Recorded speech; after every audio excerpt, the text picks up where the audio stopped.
Welcome on into the Thursday edition of Sports Memo Today. I'm your host, Dan Alexander, alongside our great guests, bringing you actionable information in 30 minutes or less. We got a great four-pack of plays coming for you from two of my favorites. Pauly going to be up first.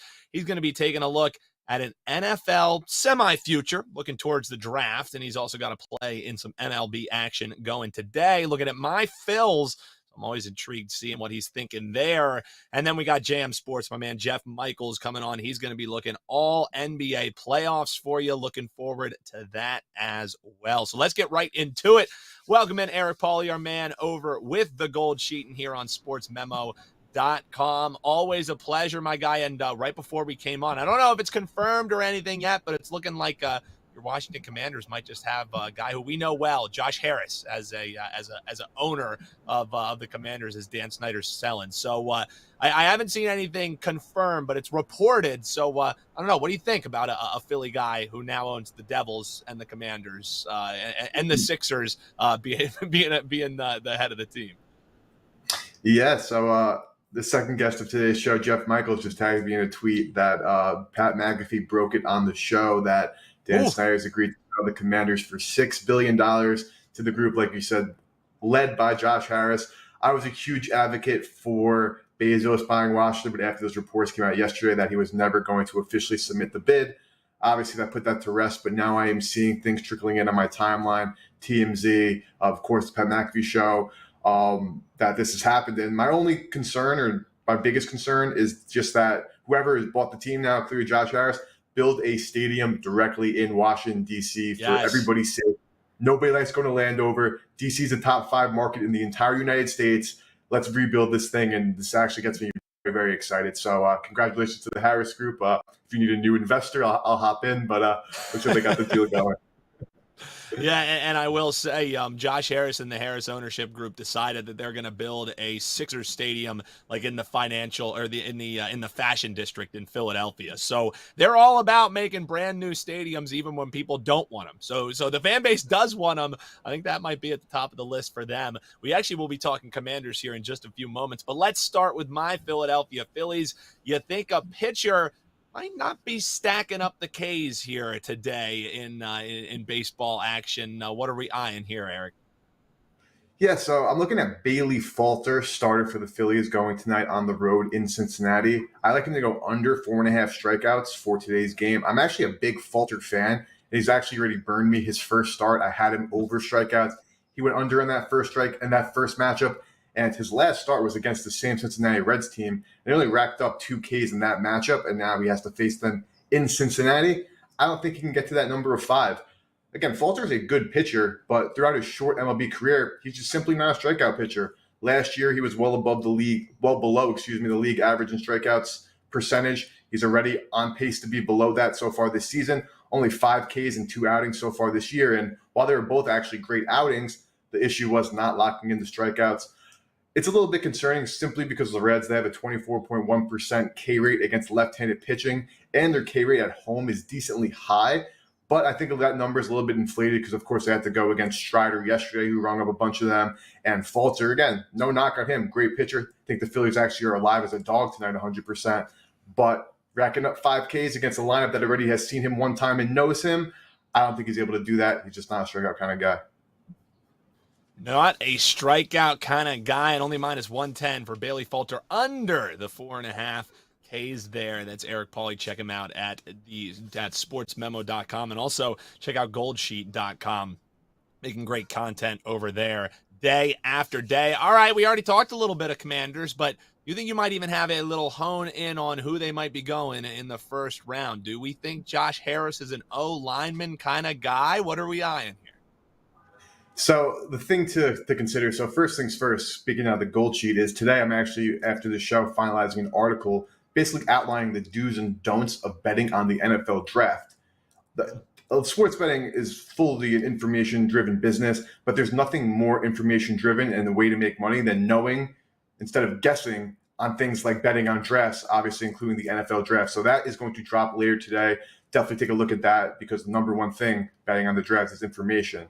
So now, obviously, while writing that, I did not know that the sale was happening, but I do not think that Josh Harris is going to impact this draft, maybe he'll go and get Lamar Jackson, which will make me happy. We won't even have a first round pick, and that bet will be avoided. But that's a digression aside.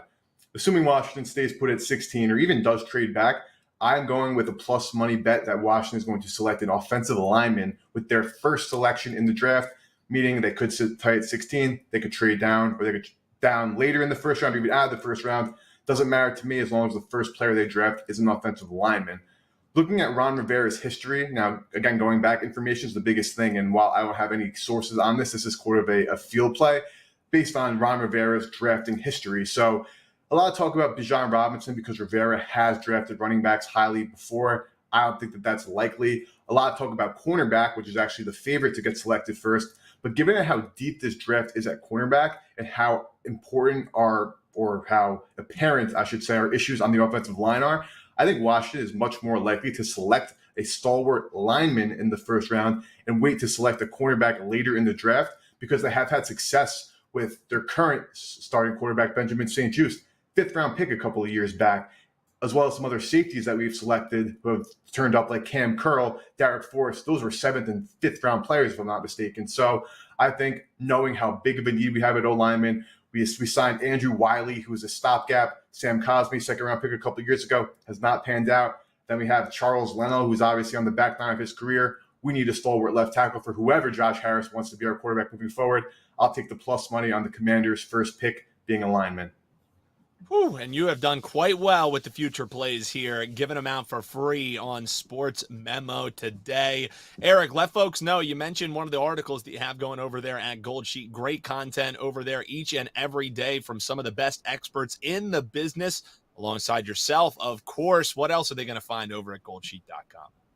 So every single day on the goldsheet.com, we are publishing an MLB stat sheet that includes two of our best bets of the day, one traditional spread money line total, another player prop of the day. And if I'm not mistaken, we're plus 16 units so far this season on putting together those stat sheets. So fantastic things are coming at the Gold Sheet. Right now, of course, we're in MLB season. We have a lot of content coming for the actual NBA playoffs, none of this playing nonsense. Of course, the NHL playoffs on the horizon. Some big fights, Ryan Garcia fight, some big UFC on the way, some racing, so on and so forth. So we are putting together our calendar. We are getting hard to work, and we are getting, like you said, Dan, information and articles, analysis from some of the best experts in the industry. So stay tuned, goldsheet.com. Most of this stuff is 100% for free. So come in, do some reading, do some learning, and let's win some bets together. It couldn't pick a better guy to be formulating it all than my man Eric Pauly, a true professional in being able to promo the Gold Sheet while also taking a subtle shot at the NBA play-in tournament. That's expertise, chef's kiss out of my man EP. Check him out at sm.buzz/EP. And of course, check all the content out over at the goldsheet.com. Before we talk to our second guest here, Jeff Michaels, the Stat Prince, JM Sports over at sportsmemo.com. I want to let you know if it's your first time joining us here or it's your first time ever deciding, hey, maybe I'm going to roll with one of these experts. We have a terrific deal going on right now. You can use the code TRYMEMO. That's TRYMEMO. And if you've never purchased with us before here at sportsmemo.com, you're going to get 50% off a 1-day all access, a 1-day pass, or a 3-day all access. So all you have to do is put it in your cart, set up an account, and then add that promo code TRYMEMO at checkout, and you're going to chop 50% off. It's a great way to dip your toe in, have some great savings, and then might even just have a nice little extra bankroll following rolling with some of our experts here. One of the best to roll with is my man JM Sports, Jeff Michaels. He does it all. He's definitely been diving in on MLB, and now it's the NBA real playoffs, as Eric Pauly likes to call them. And let's start in Cleveland, where you know well, my guy, and take a look at this Cleveland Cavaliers series. You think you have a way to attack it, maybe get a more advantageous price. What are we looking at, Jeff? Yeah, absolutely. That's a lot of what I've been looking at. I've had some funky ones. Last time I was on here, we talked about first time NBA champions and trying to find ways to get a little better money line or a little better line there. or get rid of the line altogether, kind of, which is what I'm looking at doing here. So I found it on DraftKings. I know you can get it a couple other places too, but you get in before game one, and we parlay a money line win in game one for the Cavs with a series win. Regardless of how many games it goes, regardless of how many points they win game one by, all we got to do is win game one and win the series. And I definitely think both of those are achievable without question. I mean, you got Cleveland. One of the biggest things that I like here is the revenge angle. The last game that these two played was in Cleveland, one of the best home teams in the league. And the Knicks took them down in Cleveland as an underdog. Cleveland's 6-2 straight up. They're 6-1-1 against the spread. If you want to go there, revenging a loss as a favorite at home. They're winning those games by double digits, and they're 12-2 straight up at home, revenging a loss as a favorite, regardless of the site of the previous game in the last 3 years. And they're winning those by 8 points per game. You know, Cleveland is off a loss. I don't put too much onto that because they were resting a bunch of their starters, obviously. But from the series perspective, you want to talk about them winning the series. I mentioned it.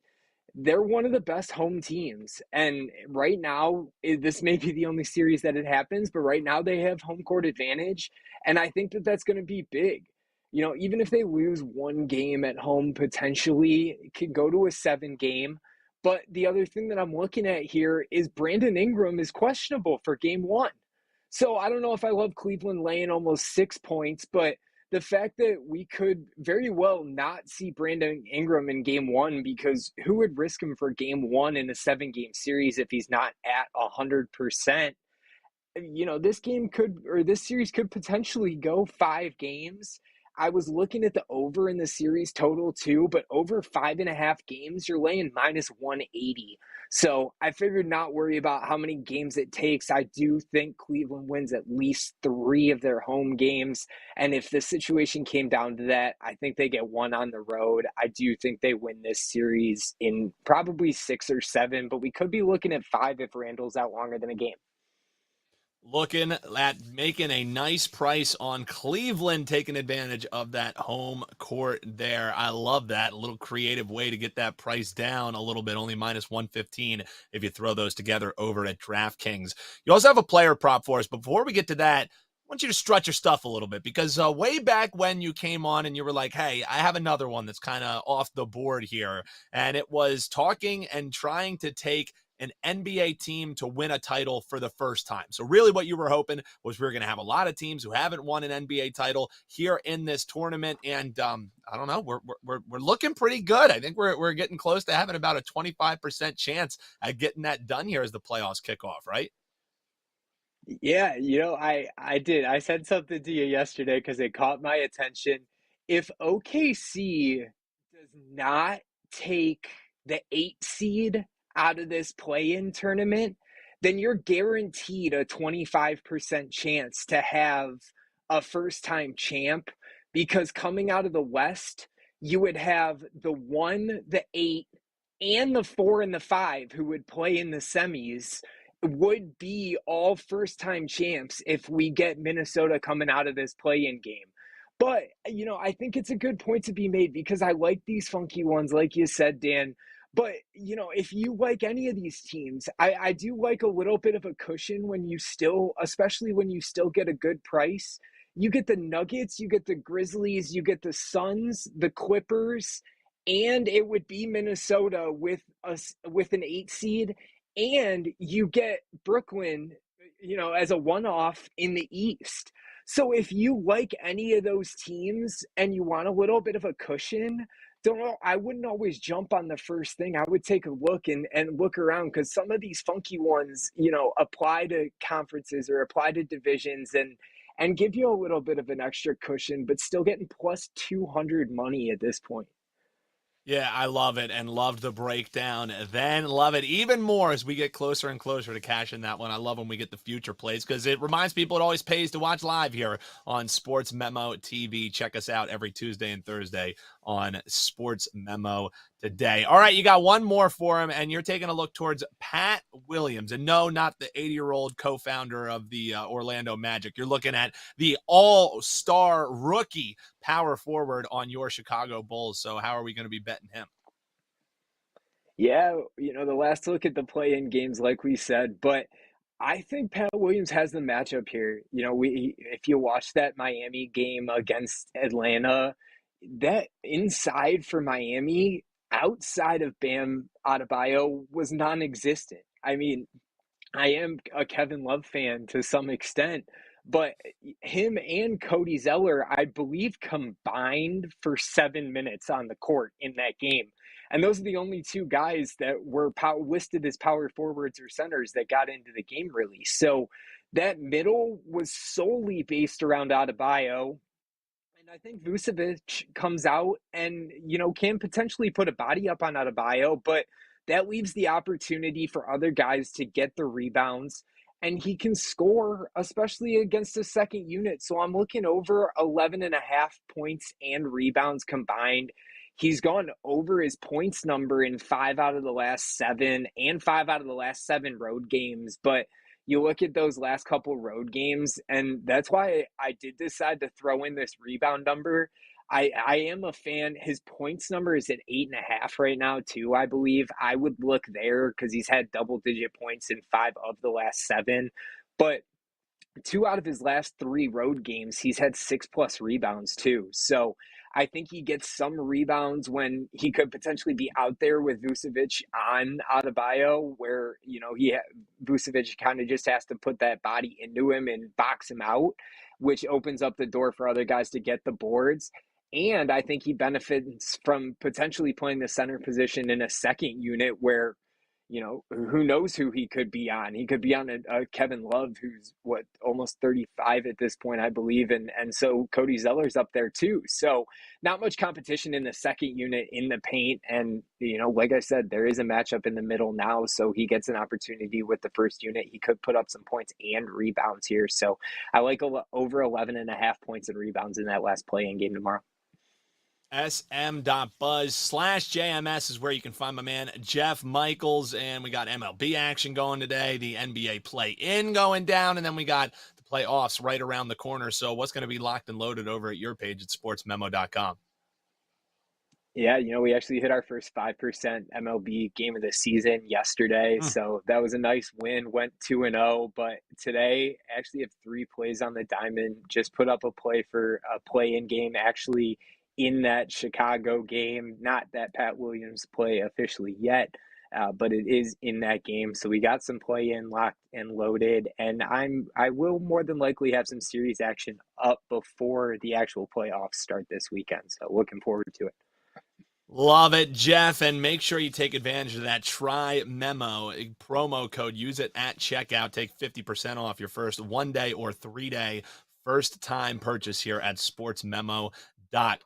Big thanks to Jeff Michaels. Big thanks to Eric Pauly as well. Check him out over at thegoldsheet.com too. And big thanks to my producer, Eric, doing a terrific job behind the scenes. That does it. Another week coming to the close. If you like the show, all we ask you to do, hop below in the comments. Let us know who you're going to be betting on. Hit that little bell so you never miss any of the great shows here at Sports Memo TV or at Wager Talk TV. Best of luck betting this weekend, and we'll see you Tuesday right back here on Sports Memo Today.